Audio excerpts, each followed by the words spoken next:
Hello everyone, we are now on Module 5, which has permeability. So before we discuss the concept and principles of permeability, let us try to identify the learning outcomes for this chapter. So at the end of this module, the students are expected to explain Darcy's law and the relationship between the discharge and seepage velocities, define hydraulic conductivity, demonstrate how hydraulic conductivity is measured in a laboratory by the constant head and falling head test, identify some empirical relationships between hydraulic conductivity and effective size for granular soil.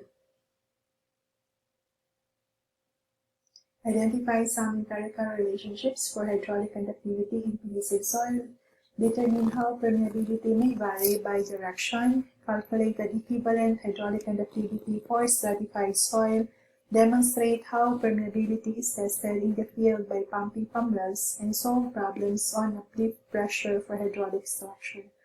So basically, when you talk about class permeability, where it is a state or quality of a material or membrane that causes it to allow liquid or gases to pass through. So, meaning to say, when you talk about permeability, since we are on soil, the soil are permeable due to the existence of interconnected voids through which water can flow from points of higher energy to points of low energy. So basically, for soil is permeable if a liquid, a water can pass through on that particular layer. So that is all about permeability. So what is the importance of permeability? So there are voids in the soil which, if are interconnected to each other, provides the path for the flow of water through it. Soil embankments are likely to get filled if the soil used to construct them of high permeability because it will reduce shear strength. So basically, we have to understand the structure and its permeability. We have to understand the soil and its permeability. And we have to consider also understanding the structure of the soil and how water passes through different layers, because soil, as we know, it has a layer structure, and water pressure at the surface would not be the same at the middle portion. So it is necessary to determine permeability, which enable the engineers to study fluid flow characteristic through a soil mass. So, and thus it helps in improving workability of the soil. So basically, as water is an essential ingredient for engineering, work in determination of permeability helps in retaining optimum water content so that best possible results are achieved in the minimum time. So it is important to know the structure of the soil and how water penetrates within its layer. So one of the major physical parameters of soil that controls the rate of seepage through is the hydraulic conductivity. It is otherwise known as coefficient of permeability. So in this chapter, we're going to define hydraulic conductivity and its magnitude in various soil. We're going to have laboratory determination of hydraulic conductivity. We have to identify some empirical relationship to estimate hydraulic conductivity, and equivalent hydraulic conductivity in stratified soil based in the direction of the flow of water, and hydraulic conductivity determination from field tests. So basically, we start with the flow of water through soil. So this is how water passes through soil layers. So this is an illustration for a flow of water through soil. So you have your soil sample. Of course, it will you have an inlet and you have an outlet. So for this one, you have a piezometer being built, and of course, water level, water will build up on the piezometer. It will rise through the piezometer, and the water surface on this tube is our head loss. So from the surface of this layer to the surface of this water surface. So according to Darcy, in 1856, he published a simple equation for the discharge velocity of water through saturated soil, which is mathematically it was expressed as velocity is equal to K times A. And we have this is our velocity, K is our hydraulic conductivity or the coefficient of permeability, and our I is our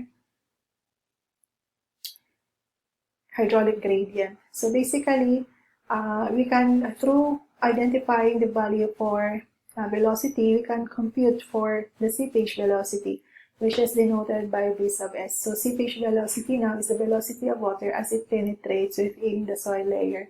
And that is equal now to the velocity all over our N. N refers to our porosity. So take note, V is our discharge velocity. And since we have here in our velocity, we have to identify our I, which is our hydraulic gradient, and that is equal actually to H all over L, wherein H is from this figure is this one, this is our H, and our L is this, the length of the soil.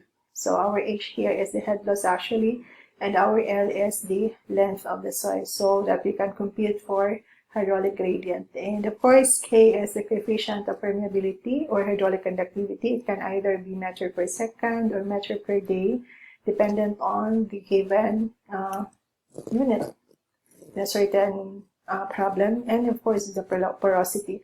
So once we have identified our discharge velocity, K times I, if you try to multiply that one to the area, that is now equivalent to the flow of water, or this is the discharge. So since we have to identify our K, which is our coefficient of permeability or hydraulic conductivity, so definitely we have to test that is conducted to determine the coefficient of permeability. So the first one is the constant head test. So of course these are tests done in the laboratory. So the first one is the constant head test. This test is being used to determine the coefficient of permeability for coarse-grained soil. So this is the setup for constant head test. We have our we have a container which has a soil sample, and of course we have an inlet, and we have an outlet, and we have on the outlet portion we have a graduated flask. So we have here our L, the height of the soil sample, our H is the head loss from the level surface of the inlet towards the water surface of the outlet. So to compute using the constant head test, we can compute our coefficient of permeability or hydraulic conductivity, and that is equal to velocity times the length of the soil all over our time of collection of the water on the graduated flask. A is the cross-sectional area of the soil, and H is our constant head. So for this one, constant head, why is it being called a constant head? We have to take note that the type of laboratory setup, the water supply at the inlet is adjusted in such a way that the difference of head between the inlet and the outlet remains constant during the test period. After the constant flow is established, water is collected in a graduated flask for a known duration. So why is it being called as constant head test? Basically, this is being called as constant head test because the head, our head, which is small letter H, this is our head, it remains constant for a certain all throughout the duration of the test. Meaning to say, our H here, our head, it doesn't change, because as it move out through the outlet, as the water move out from the outlet, still we have a continuous supply of water continuous supply of the water to the container through the inlet. So at certain period of time, and during the duration of the test, our H remains the same. It will not change because though the water will be moving out through the outlet, still it will be filled up with the same amount of water because we have an inlet. Meaning to say we have a continuous supply of the water. So our H will not be different, it will remain constant. That is why this test is being called as constant head test. The second one is the falling head test. The falling head test is used for fine-grained soil because the flow of water through this soil is too slow to get reasonable measurement from the constant head test. So basically, falling head test is used to determine the hydraulic conductivity or permeability coefficient for fine-grained soil. So this is the setup for a falling head test. So if we're going to observe, we have a container with a soil specimen, we have a standpipe, and we have an outlet. So we have this area, a small letter A refers to the area of the standpipe. Of course, L is the length of the soil sample, and we have our surface, water surface on the inlet and a water surface on the outlet. So, and at a certain period of time, this water will go down. So there is another water surface, and it will have a different H. So meaning to say, the original H here, this is the original H, we call that as H1. That's through the original time t sub 1. At a certain period of time, this water, since the water will comes out from the, will be moving out from the outlet. So at a certain period of time, this will go down. So as it go down, as this one goes down, so basically there will be a new H, which is we call as H2 at a certain period of t sub 2.